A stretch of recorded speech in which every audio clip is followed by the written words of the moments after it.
let's say, and I use a round number, but I understand some of you are in California and you just multiply times 3. Some of you are in Texas, just divide by 2. It's the same thing. Just follow the math. I'm going to keep it simple. ARV is 100,000. Okay? That means you have to buy it for 70% of that, which is 70K, minus repairs.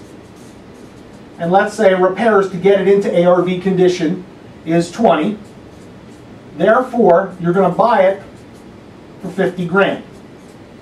Okay?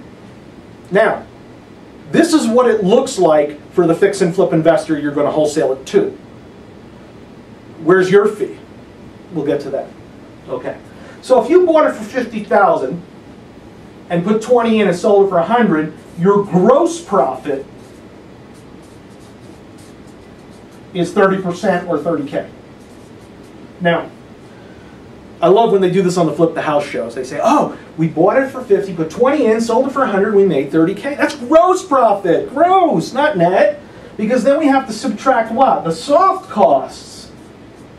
And what do I mean by soft costs? That's your closing fees when you buy and sell.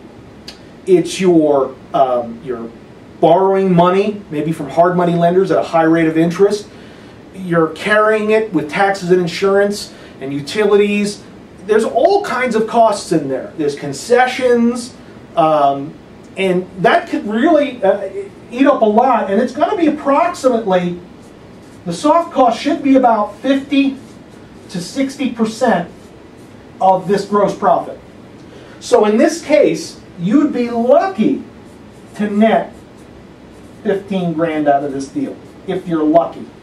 That's assuming everything goes well. That's assuming repairs don't go over budget. That's assuming that you don't go through 2 or 3 buyers before it closes, or that your appraisal doesn't come in low, or on inspection they find 3 things wrong and they want you to lower the price. There's all kinds of things go wrong, but best case scenario, you're making 15.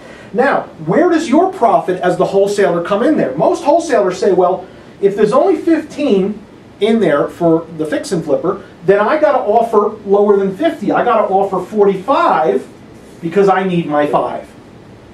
And that's why you don't get the deal accepted. Because you're competing against people who don't have the wholesale fee and they're willing to pay more. There are investors out there who own construction companies and have a crew on staff that can do that 40K or 20K job for 10. And they will bid and outbid you. Does that make sense? So it comes not out of here, it comes out of here. So if the net is 15, and that means maybe you're getting 2 and leaving 13 on the table for the next guy. See, what most investors do is they get greedy. They go, I want 5 because I read in the seminar book, or I went to the seminar, I read in a book, I saw in a webinar, I should make 5 grand as my wholesale fee, and you're only leaving 10 for the next guy. That's not a lot of profit for the next guy.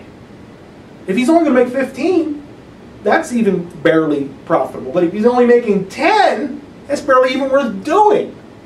So take a sliver, take 2, take 1. Maybe on the next deal where there's a bigger profit margin, you'll make more money. Okay, those of you in California, you're lucky because this $100,000 house is $400,000. So your $2,000 might be $8,000. You're going to make a little more money. Okay, bigger earnest money though. That's the only challenge. All right, so as a wholesaler, you have to compete with other people bidding. So don't take it off on the offer price. Figure out a way that there's enough profit in here that you can take a sliver and leave enough on the table for the next guy. Okay? And here's a tip, and we'll talk about this a little more when we talk about remarketing your deal. Give everybody your bottom line up front.